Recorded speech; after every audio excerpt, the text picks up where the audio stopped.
Awesome. Thanks so much, both Dante and Devin, for that excellent lead in. It's always exciting.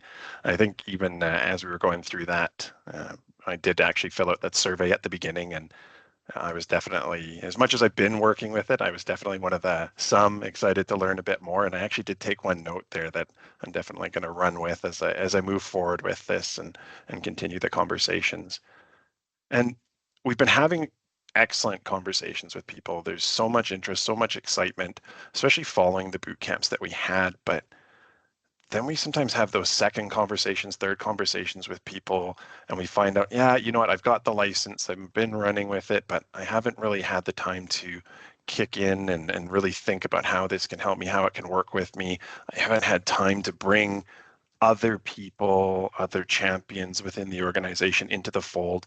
And that's really what I want to focus on today is around the adoption, making sure that that value, that ROI that Dante discussed previously is something that we can really get to for an organization, not just at an individual level, but starting to break it out into departments, right up to the top of the organization that you can see it from the top down and make sure that we're really driving that value because $40, $41, let's be honest, is a good chunk of money when you're looking at it per person. But I do firmly believe with the right adoption, the right training and familiarity with the product, we are going to make this a much better society. We're going to bring a lot more happiness to people. We are, as I'm sure others will go into in this conversation, we are on the verge of a revolution here. On that transformation for work. And I will stop talking about that now so I don't steal too much of Devin's thunder later on. Brief agenda for what we want to look at here and talk about today is give you that overview, but then we want to start talking about the things you need to start doing in order to get ready for managing that adoption, for getting people excited, energetic, and truly interested and engaged about the product and how they're going to get going there.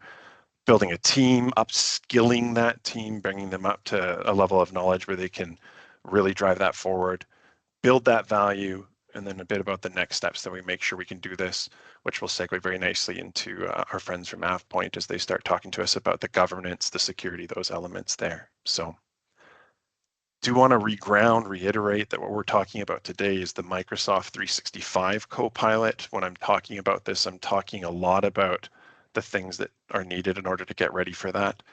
A slight change from how I spoke about this in June when we were addressing this during the live sessions is not everybody who wants to use AI necessarily needs to be heading in the direction of the Microsoft 365 Copilot. This is not meant to be a situation of we have 50 staff. If we want to be successful with AI, we need 50 licenses. This is not the approach to take, both from a cost standpoint, but also from a data security, data governance standpoint, from a risk mitigation standpoint as well. Because when we step through this, there's challenges. There's many things that we have to overcome as we're stepping into the world, into this revolution that is coming about as part of artificial intelligence. We need to have a business strategy in place. We need to know what the business goals, the business objectives are. We need to clearly define and identify these elements to get them in place for us to know our targets, to know where we are trying to go. And we need to get people aligned. We need to bring them on board, get them moving in the same direction. Dante talked a lot about that some of the differences between ChatGPT and Copilot. Well, let's make sure we're getting aligned on a product. Let's make sure that people aren't going out and doing their own thing, that we're not identifying the direction that we're heading. Let's make sure that we can be responsible with artificial intelligence. And there's a lot that we can do to help on this. We do have a Copilot or AI readiness assessment that I'll talk about towards the end of the session. We can work on the AI governing principles, guiding principles, the maturity model, and make sure that we really understand where the organization is headed and what we're trying to achieve with this. Now we've got another quick survey here. So one more time, if anybody here, if you don't mind bringing out your phone, scanning the QR code, filling it in, we really like to collect some of the information, not to be used, but to really inform the conversation as we move forward here. There's obviously, from what we were seeing in previous conversation, there's a lot of different use cases, especially that last video that Dante shared with us. There's a lot of different applications. There's that top 10 that we shared as well. And when we've been talking about this over the last 3 or 4 months with different organizations, there's always different things that people are excited about. So we see some of the answers starting to come in live, some of the responses right now. We see Microsoft Teams is honestly, it's not surprising. Microsoft Excel, Microsoft Teams being the two front runners, but when we talk about this, we do see that there becomes this wider spread as people are moving into it, and we need to get that alignment. But not only get the alignment, we're not going to say, oh, we're only going to focus on Excel, or we're only going to focus on how we can use this in Teams or Word or Outlook or whatever that case might be, but also understand, hey, we've got a lot of people who have this interest in Microsoft Excel. Let's not work in a bubble when we get to prompting. Let's make sure that we're sharing some of these prompts, that we're not having to encourage people to start from scratch. If we're talking about Microsoft Excel, hey, I found, for instance, that if I'm working with data in a table, it actually works a lot better if I'm referencing the headers on that table rather than the columns, i.e. column H, I, J, so on and so forth. Sharing that knowledge within the organization is going to be key, because as we talk about AI maturity, and I won't spend too much time because I know there's a whole lot to take in here, but what we really want to focus on is less of just the pure technology, because yes, it is a technology, but it's a technology meant to aid people who don't necessarily need to be overly technical in their background. We want to focus on the people. We want to focus on bringing it forward to the level where we are talking about this on a frequent level. We are elevating people. We're elevating the conversations both to our customers, to our vendors, but also internally to the organization, really driving that and fostering that togetherness that AI can really bring. We're going to focus a lot more today on the people and policy side of things as we start talking about the steps that we need to undergo to get us to a level of success within AI, specifically today, talking about Copilot, but in general, making sure that we understand that we have the people engaged, that we are doing the steps to get ready, what we need to do to discover what we're trying to use it for within our business, that we're making sure we know our goals, we know how things are lined up, and then also making sure that we can scale that up to the rest of the organization at a level that it does pick up that adoption, that it's not something that gets to be so daunting of a task, that we're laying that foundation for them to really get there. So we're here today. We can look at this from two different branches. We can take a step where we're looking at the user enablement. We can look at it from a technical readiness standpoint. The technical readiness pieces are going to come when we get to things like the assessment. Let's talk about how we get the people ready. Let's really focus when we're talking about a whole a wall of text that I'm throwing at you here, but really highlighting the fact that if you don't have the people ready, we're not talking technical training, we're talking about upskilling, bringing the level of understanding of how to talk to these AI chatbots up a notch, we're going to be much more successful with it, to really make sure we have that executive sponsorship so that we know what our goals are and where we're going to be aligning within it.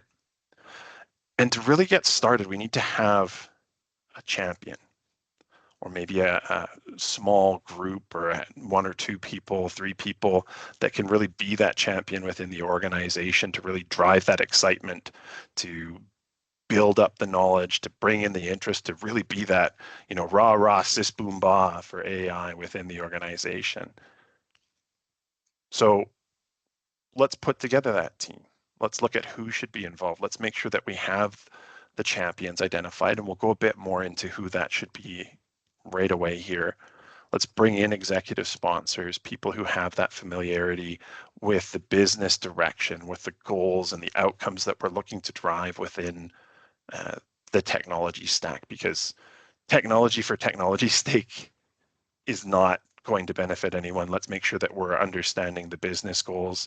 Let's bring in those people who are really excited, really keen to get this off the ground and are going to help be those cheerleaders within the organization. And then if you have your own technical team, or if you're working with F12 already, or you're working with another service provider, make sure they're included as well to handle some of the elements around the governance pieces that we're going to talk about later on.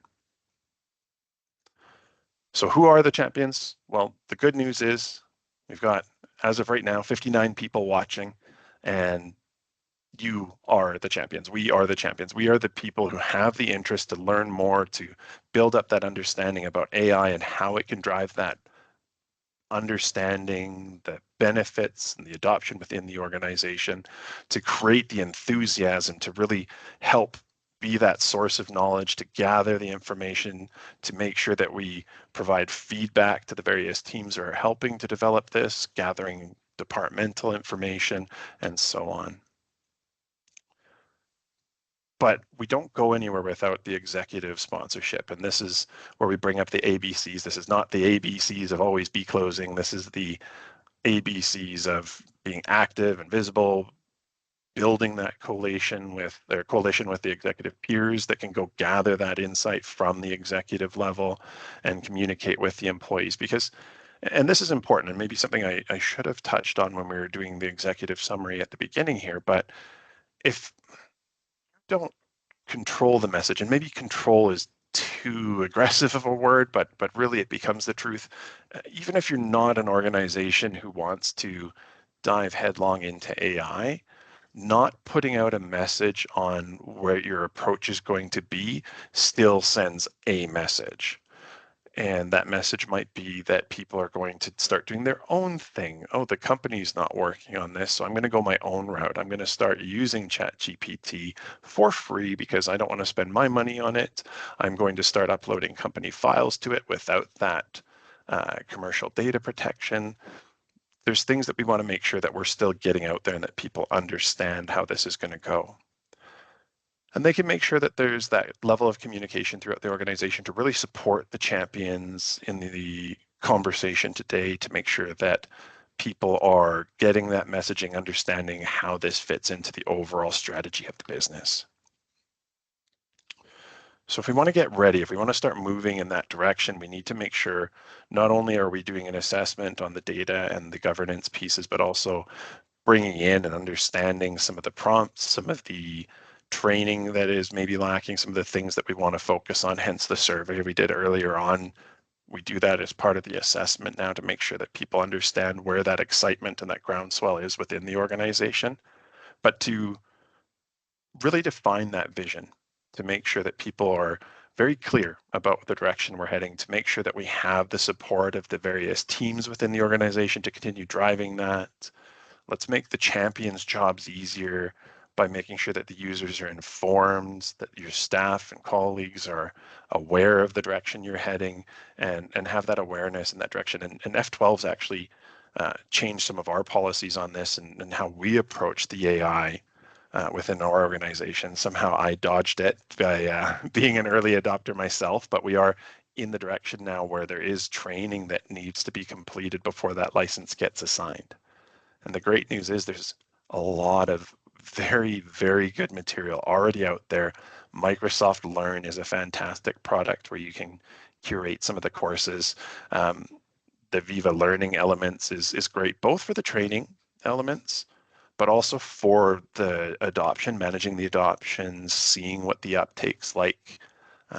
Might be worth mentioning that although we can't, as IT administrators, see your prompts and what you're using this for specifically, we can see things like Sally is using this to access it in Word, but so far she hasn't used it at all in Excel or Teams.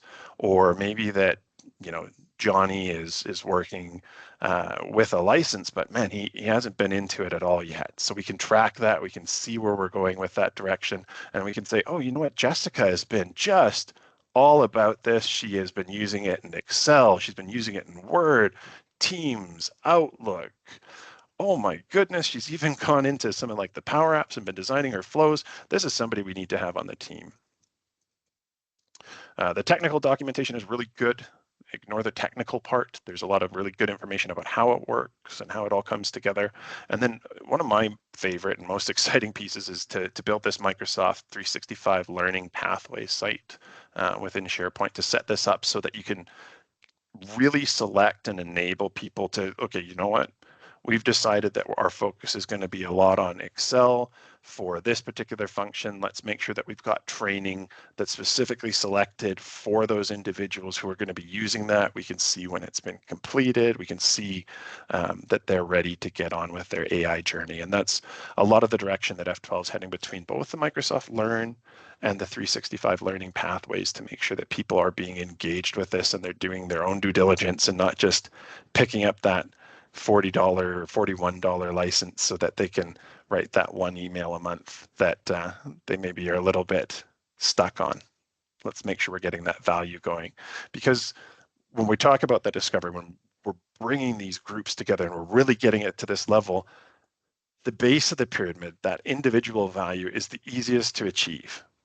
It is the email help. It is the Microsoft Word help, the things that we can get in there and help with some of the generative pieces. But so can Grammarly. It's something that's been around forever. Many people have been using. This is something that, sure, it can be helpful. Is it going to be that $41? Not sure.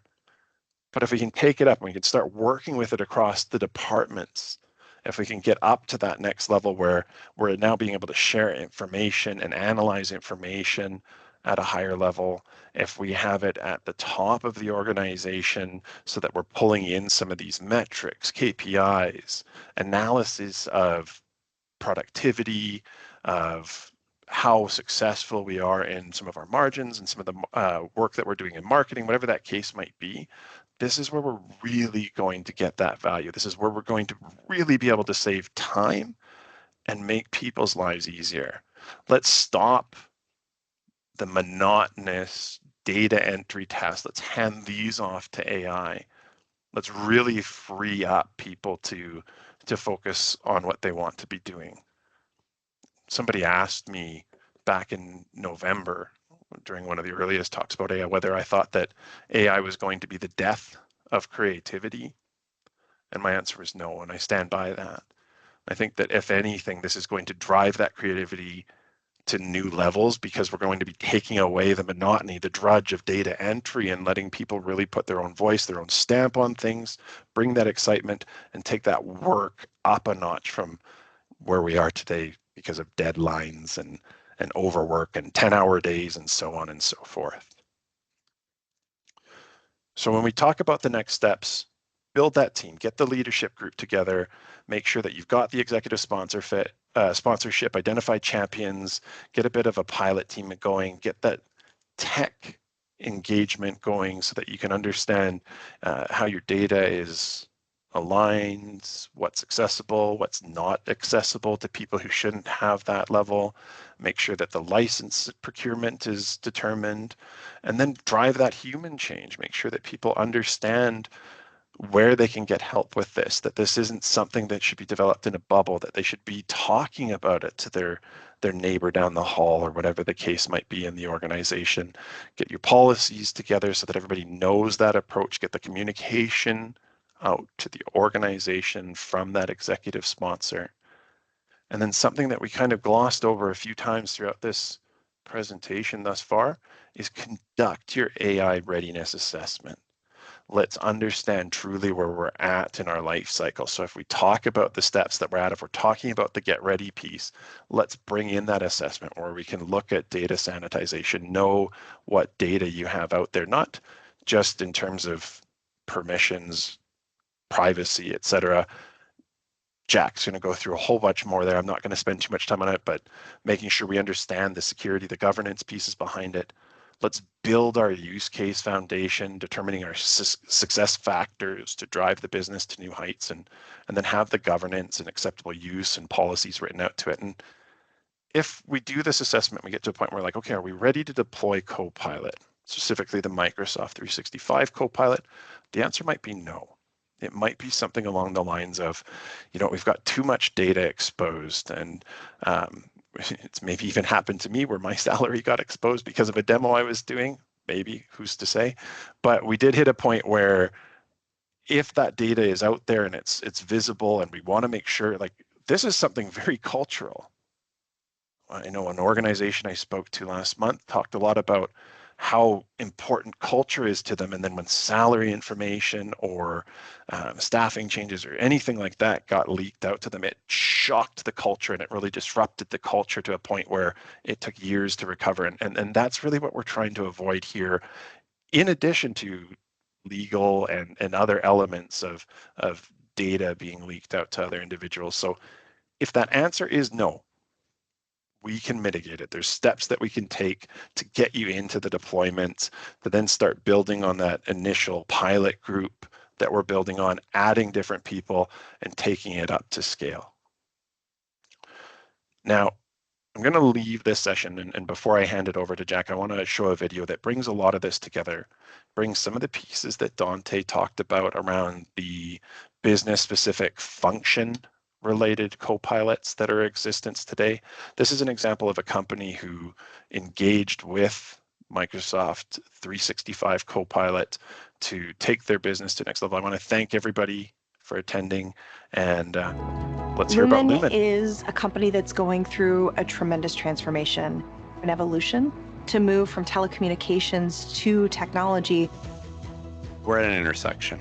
It's time for disruption in this industry, and we are here for it. We are figuring out how to connect people, data, and applications, because that understanding of experience unlocks innovation and unlocks growth. Our goal is to help our 3,000 sellers and customer success professionals shift away from transactional selling and move to being customer obsessed. Copilot for Microsoft 365 helps us move faster. It is a great assistant summarizing meetings, action items, even helping you craft those follow-up messages. If I'm double or triple booked, I can go back and just say, tell me what I missed, what should I be focused on, and who do I need to follow up with? That is magic at work. Microsoft Copilot gives us the ability to understand the 1,000 touch points that customers may have with our company. It's really hard for a seller to learn everything about all of their customers, and one way they can do this really quickly is using Copilot for Sales. What takes sellers hours, they can now do in minutes. Copilot and Salesforce, for us, that integration has been vital. Typically, you have to spend hours brainstorming and try to come up with slides and designs. Simply integrate that into Copilot and create an entire presentation. That's a game changer. People are coming to the table more prepared because they're using this tool, they have more information, they're armed, they're ready to have customer conversations. Before Copilot, with these third-party data connectors, the seller would have to go out to all of the disparate systems, Salesforce, Gainsight, ServiceNow, to what was happening in that customer account. Copilot connectors help to solve for the fragmentation that customers can feel, which helps our sellers have more deeply, more personal, connected conversations with customers, which drives customer satisfaction. Copilot gives our people the gift of time, so they can focus on the more difficult things. By doing that, we have seen an increase in outbound calls by 40%. Customer outreach typically takes 4 hours. Now, with Microsoft Copilot, with all of these third-party data connectors, that is a 15-minute journey. If we can give our sellers back 4 hours a week, it's worth $50 million in annual revenue, and that is math that matters. They want to go sell. We are delivering high-value time back to them, and that is super important. When you unlock people, teams, and culture, you unlock growth. When you understand what your customers need, you're in a better position to drive that growth.